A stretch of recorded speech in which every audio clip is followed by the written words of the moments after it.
It has been a minute since devlog for this game, but I promise it's all been worth it and I've been hard at work since we last talked, so let's catch you up.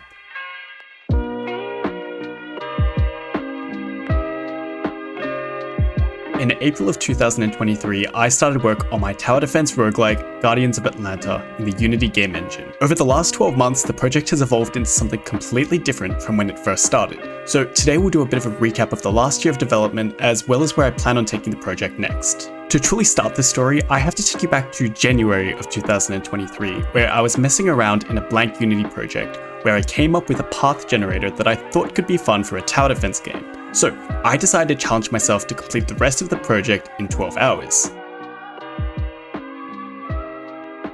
The project back then was a top-down game titled Plants Pillar Protectors, as a pun to Bloons Tower Defense, and was heavily garden-themed. It included 3 fully upgradable characters, 3 enemy variations, dynamic difficulties, and essentially infinite levels. Surprisingly, the project went really well, and I was extremely happy with how it came out, and of course being a 12-hour project, it wasn't without a handful of bugs and balancing issues. But I actually really enjoyed the process of designing the project and how it ended up coming together. After completing it, I worked on a couple of other projects, but I kept being drawn back to the idea of this tower defense game that I'd made.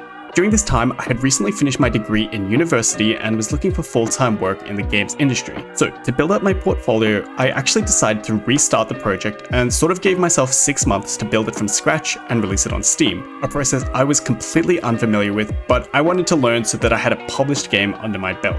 That brings us to March of 2023, where I started a new project in Unity.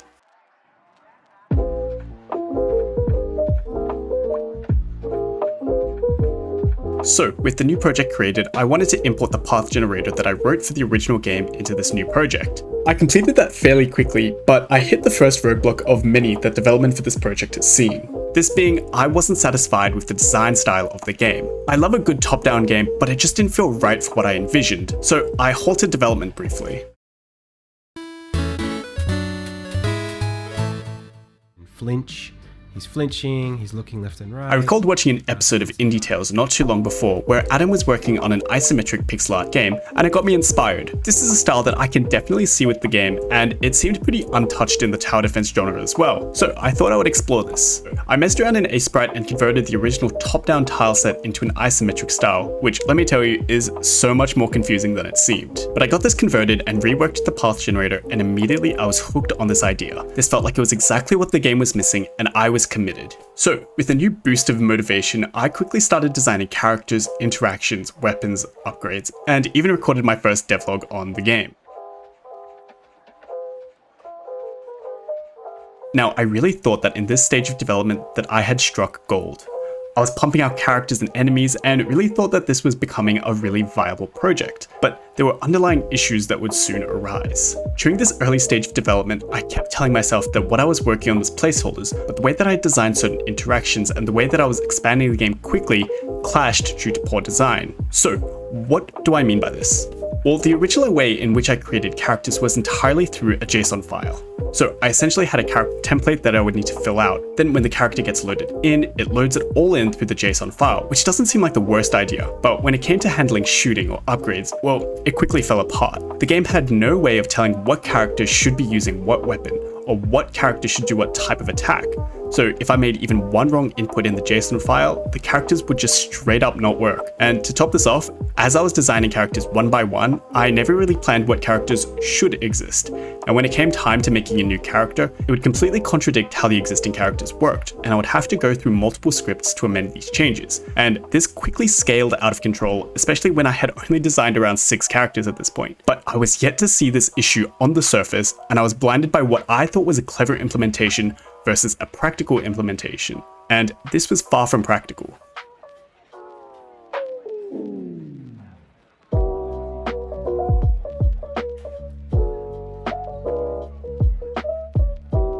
As I mentioned earlier, I had been searching for a programmer role in a game studio for a few months, and it was early in June of 2023 where I received a follow-up interview for Tin Man Games.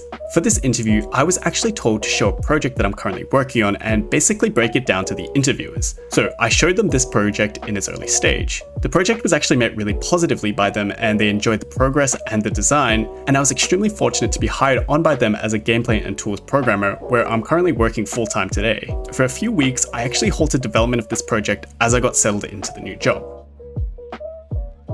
After some time working at Tin Man, I came to realize how poorly designed my project was. When I was in university, the concept that was really pushed on us was the planning stage. It's so easily overlooked, but is so crucial to the development of not even just games, but anything. I went into the project blind and continued in blind, but I decided to take a step back. I still had a lot of love for this project and I wanted to see it come together, but I decided that I wanted this project to be done right. I want this to be something that from a technical design point, it was extremely concrete. So with that in mind, I stopped development on this project completely and started writing up a game design document.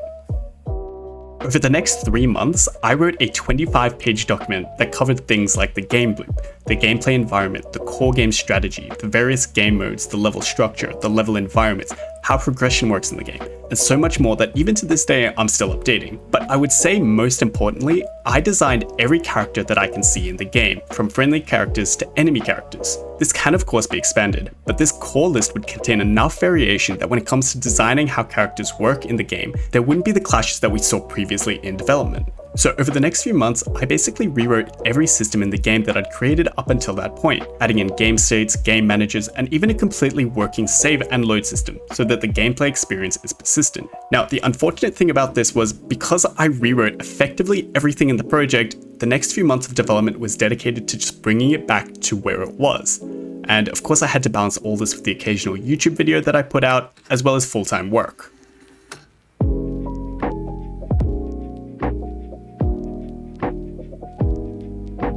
In December, my partner's younger sister gifted me a notebook for Christmas that I dedicated to this game. I have written down all the ideas that came to me for the game, as well as how systems interact. I found that drawing the concept out actually helped build the idea out into something that I can convert into code, and over the next few months I spent writing, drawing, and coding the updated systems into the game. Which brings us to now.